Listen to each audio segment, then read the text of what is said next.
సంవత్సరాల తరబడి government job కోసం వేచి చూస్తున్నారా? కేవలం 8 నెలల్లో మీ కల నెరవేర్చుకోండి. వెంటనే కింది నంబర్స్‌కి కాల్ చేయండి.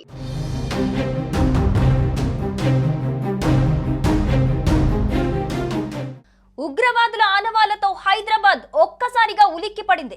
సికింద్రాబాద్ బోయాగూడలో తమ మధ్య ఉంటున్న ఓ యువకుడు బాంబు పేలుళ్లకు కుట్ర పన్నినట్టు తెలియగానే బస్తీవాసులు ఒక్కసారిగా ఆందోళనకు గురయ్యారు. విజయనగరంలో సిరాజ్ ను అరెస్టు చేయగా అతనిచ్చిన సమాచారంతో బోయాగూడ వాసి సమీర్ ను అదుపులోకి తీసుకున్నారు పోలీసులు. తండ్రి చాలా ఏళ్ల క్రితం చనిపోవడంతో సమీర్ తన సొంత ఇంట్లో తల్లి సబేరా, అక్క ఆలియాతో కలిసి నివాసం ఉంటున్నాడు. 10వ తరగతి వరకు చదివి లిఫ్ట్ మెకానిక్ గా పనిచేస్తున్నాడు. బస్తీలో ఎవరితో కూడా ఎక్కువగా మాట్లాడకుండా తన పని తాను చేసుకుంటూ ఉండే సమీర్ దేశ విద్రోహ కార్యకలాపాలకు ఆకర్షితుడవుతాడని ఊహించలేదని బస్తీవాసులైతే అంటున్నారు. ఎప్పుడు పాత బస్తీకి చెందిన పలు బ్యాచ్లతో కలిసి ఇంట్లో సమావేశం అయ్యేవాడని చెబుతున్నారు. మరి ఈ నేపథ్యంలో అసలు సమీర్ యొక్క ప్రవర్తన ఎలా ఉండేది, మరి చుట్టుపక్కల వాళ్ళతో ఆయన బిహేవియర్ ఎలా ఉండేది, ఈ డీటెయిల్స్ అయితే మనం తెలుసుకునే ప్రయత్నం అయితే చేద్దాము. ఈ డీటెయిల్స్ మనకు అందించడానికి లైవ్ లో జాయిన్ అవుతున్నారు ప్రేమ్, ప్రస్తుతం మీరు సమీర్ ఇంటి పరిసర ప్రాంతాల్లో ఉన్న నేపథ్యంలో మరి సమీర్ బిహేవియర్ ఎలా ఉండేది, మరి కాలనీవాసులు ఏమంటున్నారు? సిరి, ప్రస్తుతం మనం ఏదైతే భారతదేశంలో హైదరాబాద్, సికింద్రాబాద్ జంట నగరాల్లో పేలుళ్ల కుట్ర పడిన సమీర్ తన ఇంటి సమీపంలో ఉన్నాం. మనం ఇదంతా సికింద్రాబాద్ పరిధిలోని బోయగూడ బస్తీ అంటారు. దీని కళారంగు కాలనీ వాళ్ళు ఉండే ఏరియా. ఇప్పుడు ప్రస్తుతం మనం అక్కడే ఉన్నాం. ఈ ఏరియా అంతా కూడా కళారంగు ఏరియా అంటారు. ఇక్కడ వారి యొక్క బిహేవియర్ కొంత డిఫరెంట్ గా ఉంటుంది. వాళ్ళ ఇంట్లో వాళ్ళంతా కొంత తేడాగా ప్రవర్తిస్తుంటారు. కానీ ఆ సమీర్ మాత్రం సైలెంట్ గా వస్తుంటాడు, అమాయకునిలాగా ఉంటాడు అని చెప్పి స్థానికులు చెప్తున్నారు. ఒకసారి మనం ఇక్కడ కొంతమంది మహిళలు ఉన్నారు, వారిని అడిగి తెలుసుకుందాం. చెప్పండి, ఇక్కడ మీ ఇంటి పక్కనే ఉన్న సమీర్ సంబంధించి ఉగ్రవాద మూలాలు ఉన్నాయి, అక్కడ నుంచి పాకిస్తాన్ వాళ్ళతో సంబంధాలు ఉన్నాయని పోలీసులు అరెస్ట్ చేశారు. మీకు అంటే ఎలా ఉంటారు అసలు వాళ్ళ ఇంట్లో వాళ్ళు? అమాయకంగానే ఉంటున్నాను అన్న. వాడు ఏమి తెలియదు, అతి పిల్లగా లెక్కనే ఉంటుంది. వాడు ఉండి ఇంత పని చేస్తాడని మేము త్వరలో కూడా ఊహించుకోలేదు.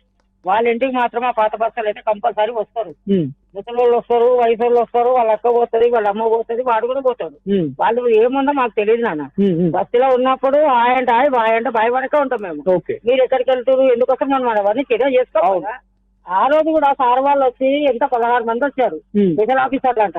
అలారం దగ్గర ఉన్నారు, జెండా దగ్గర ఉన్నారు, ఇక్కడ జెండా దగ్గర ఉన్నారు, ఇక్కడ ఉన్నారు, పాకలైన డబ్బా దగ్గర ఉన్నారు, ఆ రోజు ఫంక్షన్ అవుతుంది, కర్ణాటకలో ఫంక్షన్ అవుతుంది. నేనేమనుకోండి, ఇక్కడ వచ్చిన నేను ఫంక్షన్ కి వచ్చిన వాళ్ళేమో ఫంక్షన్ కి వచ్చిందేమో, వాళ్ళు ఫంక్షన్ కి వచ్చిన వాళ్ళ మేము అట్లా ఆలోచించుకున్నాము.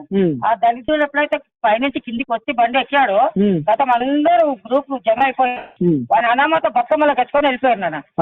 వెళ్ళిపోతే నేను వాళ్ళు అంటే వెళ్ళా, ఎందుకు వెళ్తాడు అట్లా, ఎందుకు తీసుకెళ్తాడు అబ్బాయిని, మా బస్సులో పిల్లోడు కదా, పిల్లోడికి అసలు ఏం తెలియదు, అమాయకులు లెక్కనే ఉంటాడు, ఎందుకు తీసుకెళ్తున్నారు అని అడిగా. అడిగితే అమ్మ నీకు అవసరం ఇవన్నీ, మాకు కంప్లైంట్ వచ్చింది, మేము తీసుకొని వెళ్తున్నాం, మీకు అవసరం లేదు ఇవన్నీ అంటే కనీసం మాకు ఇన్ఫర్మేషన్ నేను ఇవ్వాలి కదా సార్. మా బస్సులో ఇంతవరకు ఇట్లాంటివి జరగలేదు. ఒకటే మీరు ఇంతమంది వచ్చారు కదా, ఏ విషయంలో వచ్చారు కొంచెం ఇన్ఫర్మేషన్ నీకేమి మేము చెప్పమమ్మా, మా డ్యూటీ మేము డ్యూటీ చేసుకుంటున్నాం. మీరు సైలెంట్ గా ఇంటికి వెళ్ళండి, ఇంటి దగ్గర కూర్చోండి, మా ఇల్లు అని కూడా వాళ్ళకి తెలియదు, మీ ఇంటికి వెళ్ళండి, మీ ఇంటి దగ్గర కూర్చోండి అని చెప్పారు. నాకు భయం వేసింది నాన్న, అంతమంది చూస్తే నాకు కూడా కొంచెం భయం వేసింది. అక్కడ వరకు తీసుకెళ్ళారు కలవడం దగ్గరికి అని, కార్లో కూర్చోాలంటే కూర్చోడు, మెడల్ మీద కూడా పెట్టాలి, కార్లో పట్టాడు కానీ ఇక్కడొకసారి వస్తే మధ్యలో కూర్చోండు, వాడి ముఖంకి అది నల్లది మాస్క్ వేసేసి నాకు భయం వేసింది. వాళ్ళ అమ్మ వాళ్ళ అక్క కూడా తెలియదు అసలు. వాళ్ళు వచ్చారు, ఈ అబ్బాయిని పట్టుకొని వెళ్తున్నారు, ఇంట్లోనే ఉన్నాయి. నేనే చూడలేక వీళ్ళని పోలీసులు తీసుకెళ్తారు, వీళ్ళు ఇంట్లో ఏం చేస్తున్నారు, ఇక్కడ ఉన్న అబ్బాయిని అదే పైకి వాళ్ళ అమ్మని వాళ్ళ అక్కని తెలుగు, ఎందుకు మరి వీళ్ళు 1000 మంది తీసుకెళ్తారు అంటే అప్పుడు వచ్చారు వాళ్ళు. అప్పుడు అబ్బాయిని తీసుకెళ్ళి వెళ్ళిపోయారు కదా, వాళ్ళు వెళ్ళిపోయారు. ఇంకా 8 మంది సార్లు ఇక్కడే ఉన్నారు. ఓన్లీ మొత్తం ఇల్లంతా పోయి చెక్ చేసేది. మరి అందులో ఏం దొరికిందో ఏం దొరకలేదో మాకైతే తెలియదు. మీరు దయచేసి వాళ్ళని మాత్రం ఇక్కడికి వెళ్ళి పంపించే ప్రయత్నం చేయండి అన్న. మా ప్రాణానికి అయితే ఒకవేళ సమీర్ అంటే వస్తుంటాడు పోతుంటాడు, వాడి గురించి మీకు పెద్ద వాళ్ళ ఇంట్లో వాళ్ళ అమ్మ వాళ్ళకి ఎట్లా వాళ్ళు చెప్తే అలా గలీజ్ ఉంటుంది నాన్న, అలా మంచిది కాదు క్యారెక్టర్. ఆమె వయసులో కూడా దుబాయ్కి అమ్మారంట, నాకు పెళ్లి కాలే అప్పటికి, నాకు పెళ్లి కాలే, దుబాయ్కి అమ్మారంట వాళ్ళ అమ్మని. అక్కడ ముసలాయిలో ఏగా మనం ఎందుకు నాన్న అంటే క్యారెక్టర్ అయితే మంచిగా, తల్లి కూతురు క్యారెక్టర్ అయితే మంచిది కాదు. నేను చూసాను మటుకు వాళ్ళ క్యారెక్టర్ మంచిది కాదు. ఈ అబ్బాయి అయితే మొత్తం వ్యక్తి పిల్లల లెక్కనే ఉంటుండే బిడ్డ. ఎద్దోడు అంటే కింది తలేసుకొని పోతుండే, కింది తలేసుకొని వస్తుండే పైకి. మళ్ళీ వాళ్ళ కొంత తిన్నరా అంటే ఉన్నారా అంటే హాయ్ బాయ్ అని కూడా అనకపోయేది. అరే ఎద్దోడే కదా అని అట్లా ఉండడానికి నేను సార్ కూడా దగ్గరికి వెళ్ళిన. అమాయకుడు అమాయకంగా ఉండేటోడు కనుక ఇంత పని చేస్తాను కలర్ కూడా అనుకోలేదు నాన్న. ఇంత పని చేసి వీడు ఇటువంటి ఆ పనులు చేస్తున్నాడు అని మనం ఏమి రెగ్యులర్ గా ఈ ఓల్డ్ సిటీ పిల్లలు ఇంకెవరో వస్తున్నారు అని మీరు అప్పుడప్పుడు ఏదో మాట్లాడుతుంటే నేను విన్నా, అది నిజమేనా? నిజమే. ఎందుకు వస్తున్నారు ఏంటి ఏం తెలియదు. అవి మంచివి కావు అవి. అవి వేస్ట్ మొక్కలు అంటే వేస్ట్ మొక్కలు మేము వెళ్ళాము అడతాం. ఏమో ఈయన ఎందుకు వచ్చిందో మనం అడిగినానుకో, నా ఇంటికి ఎవరైనా వస్తే ఒకరోజు ఈ అమ్మాయితో గొడవ పెట్టుకోదు. మేరే సద్య బాగా ఉన్నాయి తుమారా కైకు అని ఇక వీళ్ళు వాళ్ళు ఎక్కువ గొడవ లేకుండా పోలీస్ స్టేషన్ పొంది పోయారు నాన్న. ఇక వీళ్ళ వాళ్ళకి ఒక క్షణం పడదు. 10 సార్లు కాదు ఒక 20 సార్లు పోలీస్ స్టేషన్కి వెళ్ళండి, 10 సార్లు ఒక పోలీస్ స్టేషన్కి వెళ్ళండి వచ్చి వీళ్ళ వాళ్ళకి అసలు పడేది. అసలు వాళ్ళు ఎవరితో అసలు కరెక్ట్గా ఉండరు నాన్న. ఫస్ట్ కూడా చెప్పాలంటే ఎవరింటే వాళ్ళే ఉంటాము. మా ఇంట్లో మేమే వాళ్ళు ఇట్లా బయటకు తిన్నారా అంటే తిన్నారు, ఉన్నారా అంటే అంతవరకే.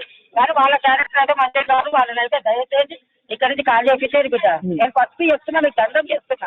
వాళ్ళు ఇక్కడ ఉంటేనైతే మా ప్రాణానికి హాని ఉంది, చాలా హాని ఉంది. మాకు నువ్వు నమ్ముతాను ఆ తల్లిదండ్రులు పట్టుకుని వస్తే ఇంకా కంటిన్యూ నిద్రపోయింది. ఒక భయం అనేది అయిపోయింది. అర్థం కాదు. పడుకుంటున్నా నా పొద్దున్న కూర్చుంటాం మాట్లాడుకుంటాం. నైట్ ఏం చేస్తాము, ఉప్పు తింటాం పడుకుంటాము. ఆయన నా పిల్లగాని తింటాం. అది ఇప్పుడు కూడా అంటుందంట బస్సులోనే చేస్తాం. మేము బస్సులోనే బాంబులో బిజినెస్ చేస్తున్నామా, మేము ఎక్కడ బాంబులు వేల్చామా? వీడ వాళ్ళ చెప్తున్నాడు బస్సులోనే చేశారు, బస్సులోనే చేశారు. బస్సులోకి ఏం పట్టింది బిడ్డ, 2 పరిశ్రమలు వాళ్ళకే ఉన్నాయి. ఆయన కొడుకు తెప్పించి మేము బాంబులు పెట్టు గింబులు మేము ఎందుకు చెప్తాం? నేను చెప్తున్నా కదా నాన్న, వాళ్ళకంతా సైకో మ్యాన్నట్టు ఇవ్వాలి. వాళ్ళకి ఏం మాట్లాడాలి ఎవరితోమో తెలియదు వాళ్ళకు. కానీ క్యారెక్టర్ మాత్రం మంచిది కాదు. ఒకసారి ఆమెతో మాట్లాడదాం. ఒకసారి తల్లి కూతురు అయితే మంచిది కాదు. అమ్మా ఏంటి మీరు చెప్పండి. చాలా సార్లు మీరు గొడవ పడ్డట్టు పోలీస్ స్టేషన్ లో కూడా వెళ్ళండి చెప్తున్నారు. నిజానికి వాళ్ళు ఎట్లా ఉండేటోళ్ళు ఏంటి ఒకసారి చెప్పండి. కాదు సార్, మా అబ్బాయి అడిగిండు ఏమని, మీరు మా అబ్బాయి ఈ బిల్డింగ్ మీదకి ఎందుకు ఎక్కాడు అని అడిగాడు. అడిగితే ఆయన అన్నాడు, మా ఇంటికి 100 మంది వస్తారు, నువ్వెవరు అడగనీకి అంటే 100 మంది అని కాదు, ఎవరు రావద్దు, మీ ఇంటికి వచ్చింది కదా, మీ ఇంట్లో కూర్చుంటబెట్టి మాట్లాడాలంటే నువ్వెవరు అని కొట్లాట చేసి మాతోనే పోలీస్ దాకా పోయినాం సార్. నుంచి మేము బంద్ చేసినాం. వాళ్ళు నా పక్కకే ఉంటారు. నా పిల్లగాడు ఒక పిల్లగాడు దీంట్లో డిమార్ట్ లో చేస్తాడు,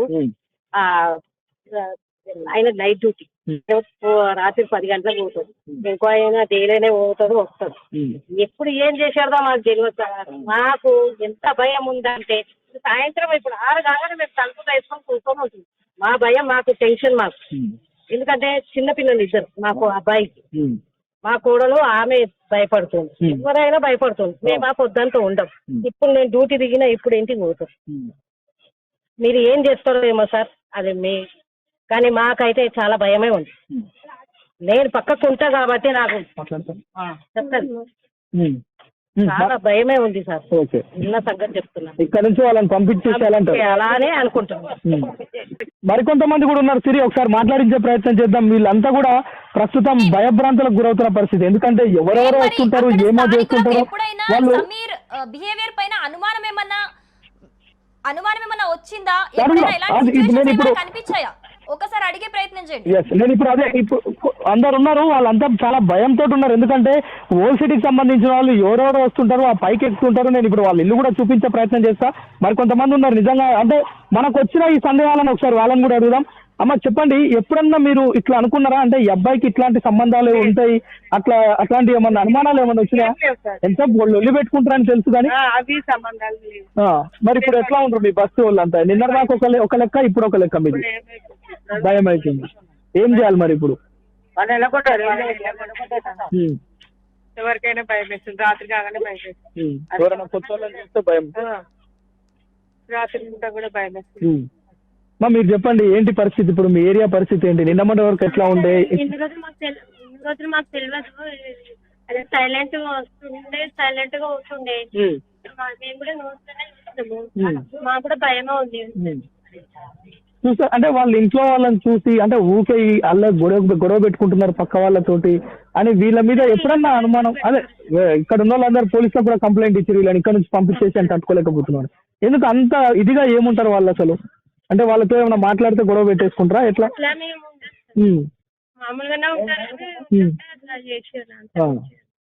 అబ్బాయిని తీసుకపోయినాక ఎట్లా ఉంది ఇప్పుడు మీ ఏరియా పరిస్థితి? అంటే భయం, ఎవరికి ఏం చెప్పాలో అర్థం కావట్లేదు.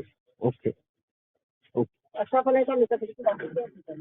రైట్, అంటే సిరి వీళ్ళంతా కూడా ఇక్కడ ఉన్న బస్తీ వాసులంతా, ఈ యొక్క కళారంగ వాసులంతా కూడా ఒకటే కోరుకుంటున్నారు. అంటే నిన్న మొన్నటి వరకు మా ఏరియా చాలా ప్రశాంతంగా ఉండే, మేము అందరం కలిసిమెలిసి ఉంటుండే. ఈ రోజు ఒక్కసారిగా ఈ ఏరియా మొత్తం కూడా పోలీసులు రావడం, ఊరికే పోలీసులు అదేవిధంగా ఇతర మీడియా వాళ్ళు కావచ్చు, ఇక్కడ ఈ ఎవరెవరో వస్తున్నారు, అసలు ఎవరు వస్తున్నారు ఎవరు పోతున్నారు అర్థం కాని పరిస్థితి. కానీ వీరు ఇక్కడ ఉంటే మాత్రం మా ప్రాణాలకు హాని అని చెప్పి వారంతా కూడా భయపడుతున్న పరిస్థితి. కాలనీ వాసులంతా సరదాగా, అంటే మనం చూడొచ్చు ఇది ఒక పల్లెటూరు వాతావరణం లాగా, వీళ్ళందరూ ఇక్కడ కూర్చొని మాట్లాడుకోవడం కావచ్చు. ఇక పక్కనే టెంపుల్ కూడా ఉంది, ఆ పిల్లలు ఆడుకుంటున్నారు. ఎవరు వస్తున్నారో ఎందుకు వస్తున్నారో అర్థం కాని పరిస్థితిలో ఉన్నాం. మొత్తం కూడా వీళ్ళని ఇక్కడ నుంచి ఖాళీ చేపిస్తేనే మేము కొంత ప్రశాంతం అవుతామని చెప్పి, కొంత మనశ్శాంతిగా ఉంటామని చెప్పి ఆవేదన వ్యక్తం చేస్తున్న పరిస్థితి అయితే చాలా స్పష్టంగా కనిపిస్తుంది Siri. Right Prem, thanks for the details. So మొత్తంగా చూసుకుంటే గనక సమీర్ బిహేవియర్ అయితే కాలనీ వాసులతోనైతే చాలా సైలెంట్ గా ఉండేవాడు, అమాయకంగా ఉండేవాడు అని చెప్పేసి వాళ్ళు ముందు చెప్తున్నారు. బట్ ఒక్కసారిగా పోలీసులు ఏదైతే వచ్చి సమీర్ని అరెస్ట్ చేశారో, ఒక్కసారి సమీర్ నిజ స్వరూపం తెలిసేసరికి అక్కడున్న స్థానికులైతే ఒక్కసారిగా భయాందోళనకు గురై ఖచ్చితంగా ఇక్కడి నుంచి వాళ్ళని పంపించేయాల్సిందే, ఇక్కడ ఉండే ప్రసక్తే లేదు అని చెప్పేసి కూడా అక్కడున్న స్థానికులు ఆందోళన వ్యక్తం చేస్తున్నట్టుగా తెలుస్తోంది. మరి ఇప్పటి వరకు అయితే 6 స్లీపర్ సెల్స్ ని మాత్రమే గుర్తించారు, 2ని అరెస్ట్ చేశారు. మరి దేశవ్యాప్తంగా కూడా ఇంకా ఎంతమందికి వీళ్ళతో లింకులు ఉన్నాయి, ఇంకా ఎంతమంది స్లీపర్ సెల్స్ ఉన్నారు అనే వేటలో అయితే పోలీసులు ఇప్పటి ఉన్నట్టుగా తెలుస్తోంది.